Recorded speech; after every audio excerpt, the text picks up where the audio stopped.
En la historia reciente de España, pocos nombres representan tan bien la complejidad, las esperanzas y las fracturas de un país que buscaba reinventarse como el de Niceto Alcalá Zamora. Su figura, hoy algo relegada de la memoria colectiva, fue en su tiempo la encarnación del ideal republicano moderado. Un hombre que creyó en la posibilidad de reconciliar tradición y modernidad, fe y progreso, justicia y orden. Pero su vida política, como la de la República misma, estuvo marcada por el desencuentro, las contradicciones y el trágico final de un proyecto que quiso cambiarlo todo. Y esta es la historia de Niceto Alcalá Zamora.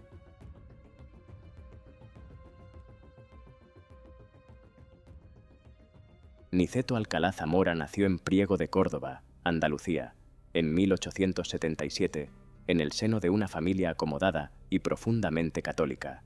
Desde muy joven destacó por su inteligencia y por una capacidad natural para la oratoria. Estudió Derecho en la Universidad de Granada, donde comenzó a interesarse por la política, el pensamiento liberal y los debates sobre el futuro de España, un país que todavía intentaba superar las heridas del desastre del 98, la pérdida de las últimas colonias y el descrédito de las viejas estructuras políticas. En un contexto de decadencia del sistema de la Restauración, un régimen bipartidista controlado por el caciquismo y la manipulación electoral, Alcalá Zamora vio en el liberalismo reformista una posible vía de regeneración nacional. Su carrera se desarrolló dentro del Partido Liberal y llegó a ocupar varios cargos públicos, donde demostró una notable capacidad técnica y sentido institucional. Sin embargo, la corrupción y la parálisis de la vida política le hicieron perder la fe en el sistema. Cuando en 1923 el general Miguel Primo de Rivera dio un golpe de Estado con el apoyo del rey Alfonso XIII, Alcalá Zamora, como muchos otros políticos de su generación, adoptó inicialmente una actitud prudente. Al principio, muchos creyeron que la dictadura de Primo de Rivera sería un paréntesis breve para limpiar la vida política y restaurar el orden. España atravesaba una profunda crisis. El sistema parlamentario estaba agotado, los partidos tradicionales desprestigiados y el malestar social en aumento. Primo de Rivera prometía regeneración, orden y modernización. Contó, además, con el respaldo del rey y de buena parte de la opinión pública. Durante sus primeros años, el régimen implantó un discurso de patria, religión y monarquía, suprimió las cortes y sustituyó el parlamentarismo por un directorio militar. Se impulsaron obras públicas, se estabilizó la peseta y se logró pacificar Marruecos, un éxito militar que elevó la popularidad del dictador. Pero a medida que pasaba el tiempo, el sistema comenzó a mostrar su verdadera naturaleza autoritaria. La censura, la persecución de los opositores y la falta de libertades acabaron desgastando al régimen. Alcalá Zamora, que al principio observó con cautela, comprendió que aquella dictadura no era una solución, sino un obstáculo más para el progreso. Sus convicciones liberales chocaban con el militarismo y el autoritarismo de Primo de Rivera. Poco a poco, se fue distanciando del monarca, al que consideraba responsable de sostener una dictadura sin legitimidad democrática. En 1930, con el régimen tambaleándose y el rey incapaz de recuperar el control político, Alcalá Zamora rompió definitivamente con la monarquía. Fue entonces cuando dio el salto decisivo hacia el campo republicano. Aquel mismo año participó en el Pacto de San Sebastián, una reunión histórica que reunió a republicanos, socialistas y nacionalistas para preparar el final del reinado de Alfonso XIII. En abril de 1931, tras las elecciones municipales en las que los republicanos triunfaron en las grandes ciudades, Alfonso XIII abandonó el país sin abdicar formalmente. La Segunda República Española nacía entre vítores y esperanzas, y Niceto Alcalá Zamora se convertía en una de sus principales figuras. Niceto Alcalá Zamora fue designado presidente del Gobierno Provisional de la República. Su figura representaba un puente entre la vieja política liberal y el nuevo tiempo republicano. Era un hombre religioso, de talante conservador, pero comprometido con la legalidad democrática.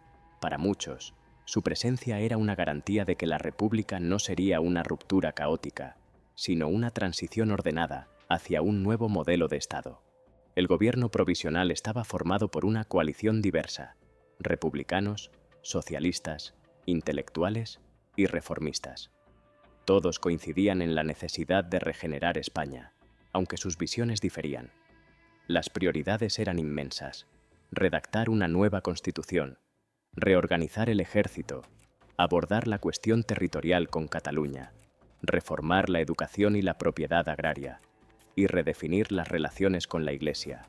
Durante aquellos primeros meses, Alcalá Zamora desempeñó un papel esencial como mediador.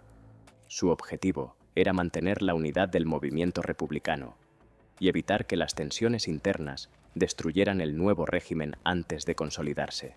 Sin embargo, las diferencias ideológicas entre los sectores más conservadores y los más radicales pronto comenzaron a aflorar. La cuestión religiosa fue una de las más explosivas. Aunque Alcalá Zamora era un católico practicante, defendía la separación entre Iglesia y Estado.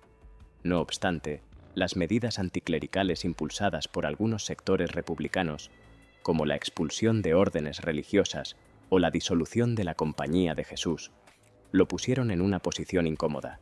Para él, la República debía garantizar la libertad de culto, no convertirse en un instrumento de confrontación.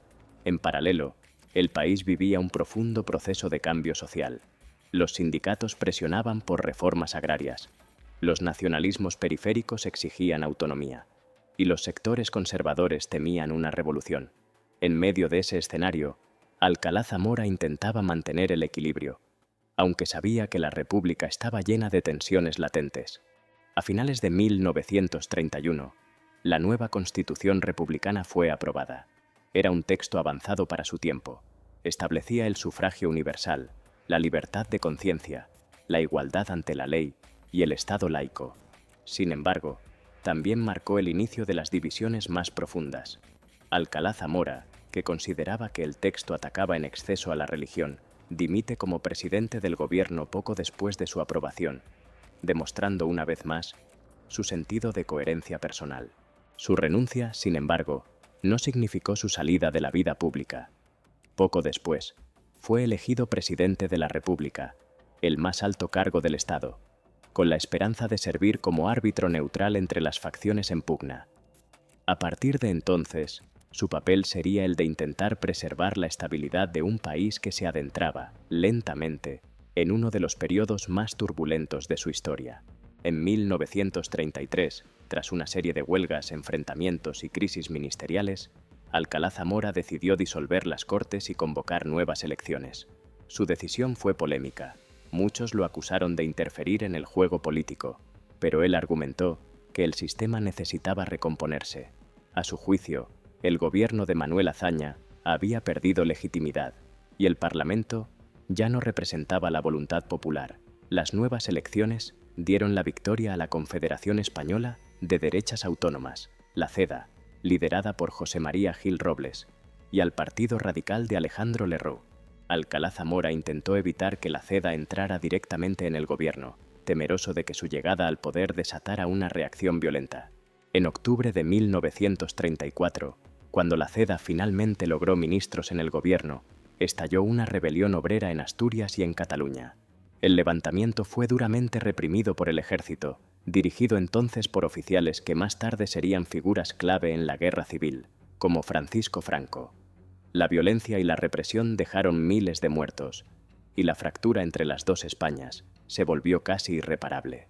Alcalá Zamora, horrorizado por el rumbo de los acontecimientos, trató de volver a la senda constitucional. Disolvió nuevamente las Cortes en 1936 y convocó elecciones generales.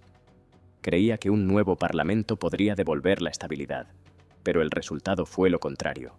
La victoria del Frente Popular, una coalición de izquierdas, exacerbó las tensiones.